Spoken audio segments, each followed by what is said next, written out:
नमस्कार, संवाद पर आपका स्वागत है। मैं हूं चेतना शर्मा आपके साथ। और हनुमान बेनीवाल लगातार अपने जननेता होने का फर्ज निभा रहे हैं। जी हां, विदेशों में रोजगार के सपने दिखाकर भारतीय युवाओं को धोखे से युद्ध के मैदान में झोंक देने का मामला अब एक गंभीर राष्ट्रीय और मानवीय संकट का रूप ले चुका है।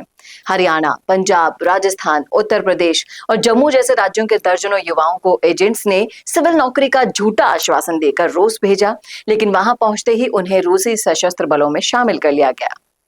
दिल्ली स्थित आवास पर रूस में फंसे हुए 24 भारतीय युवाओं के परिजनों से हनुमान बेनीवाल ने मुलाकात की और ये परिजन बहुत ही ज्यादा दुखी और भयभीत हैं। उनके चेहरों पर अपने बेटों की सुरक्षा को लेकर गहरी चिंता साफ दिखाई दे रही थी, ऐसा हनुमान बेनीवाल का कहना था। परिजनों से जब उनकी बात हुई तो उनका कहना है कि उन्हें ना तो अपने बच्चों की वर्तमान स्थिति की जानकारी है, ना ही ये स्पष्ट है कि वो जीवित है भी या नहीं। उन्होंने संसद में भी ये सवाल को उठाया और इस मुद्दे को शीतकालीन सत्र में उठाए जाने के बाद विदेश मंत्रालय द्वारा जो आधिकारिक जानकारी दी गई वो इस संकट की भयानकता को उजागर करती है। मंत्रालय की माने तो कुल 211 भारतीय नागरिक इस मामले में शामिल पाए गए हैं। इनमें से 121 वापस आ चुके हैं। 63 अभी भारतीय जो बचे हैं वो रूसी सेना में सेवाएं दे रहे हैं, जिनमें से कुछ तो लापता भी बताए जा रहे हैं। और सबसे दुखद बात, 27 भारतीय नागरिकों की मृत्यु भी हो चुकी है। ये आंकड़े केवल संख्या नहीं है, बल्कि 27 परिवारों की टूटी हुई उम्मीदें और सैकड़ों परिवारों की अनिश्चितता की कहानी भी बताते हैं। और इस गंभीर स्थिति को देखते हुए प्रधानमंत्री श्री नरेंद्र मोदी, विदेश मंत्री डॉक्टर एस जयशंकर और विदेश राज्य मंत्री श्री कीर्तिवर्धन सिंह को पत्र लिखा है हनुमान बेनीवाल ने और उनसे हस्तक्षेप की भी मांग की है इस मामले में। उन्होंने कहा है कि रूस में फंसे हुए भारतीय नागरिकों की सुरक्षा सर्वोच्च प्राथमिकता हो। लापता युवकों की वर्तमान स्थिति की जानकारी उनके परिजनों को दी जाए। प्रभावित परिवारों को मानसिक, कानूनी और कूटनीतिक राहत भी प्रदान की जानी चाहिए। साथ ही उन्होंने ये भी संकेत दे दिया कि यदि आवश्यकता पड़ी तो इस मुद्दे को दोबारा लोकसभा में वो उठाएंगे। इसी के साथ एजेंट माफिया और सिस्टम की जो विफलता आई है उस पर भी उन्होंने सवाल खड़ा किया, क्योंकि ये मामला केवल अंतर्राष्ट्रीय कूटनीति तक सीमित नहीं है, बल्कि देश के भीतर सक्रिय एजेंट माफिया, कमजोर निगरानी तंत्र और बेरोजगारी की मजबूरी का भी परिणाम है।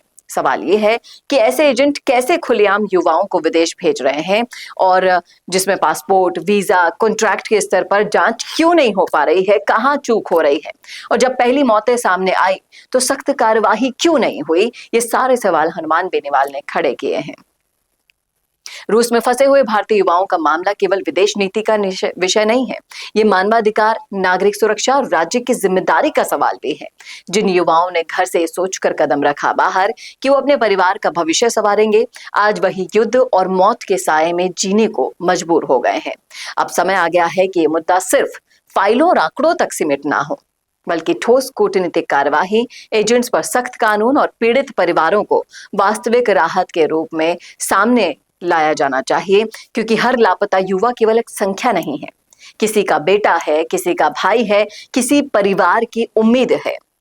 आप बताइएगा जरूर बेनीवाल ने सही किया या नहीं। बताइएगा कमेंट करके कमेंट बॉक्स में। कैसा लगा वीडियो बताना ना भूलेगा और ऐसे वीडियोस के लिए देखते रहिए संवाद भारत का, भारत के लिए। नमस्कार। वीडियो चाहिए बिजनेस प्रमोशन का या फिर पर्सनल ब्रांडिंग के लिए, तो अब आपको एक ही जगह मिलेंगे हाईटेक स्टूडियोज, प्रोफेशनल सेटअप और creative team, green screen and soundproof studio, perfect lighting और pro setup, podcast setup, ultra clear audio और multi camera angles, 75 inch touch panel, teaching और एक्सप्लेनर वीडियोस के लिए परफेक्ट, 10 से 15 साल experienced anchors और journalist जो आपके कंटेंट को देंगे प्रोफेशनल टच। राजस्थान का तीसरा सबसे बड़ा डिजिटल न्यूज चैनल आपकी ब्रांड को मिलेगा प्लेटफॉर्म।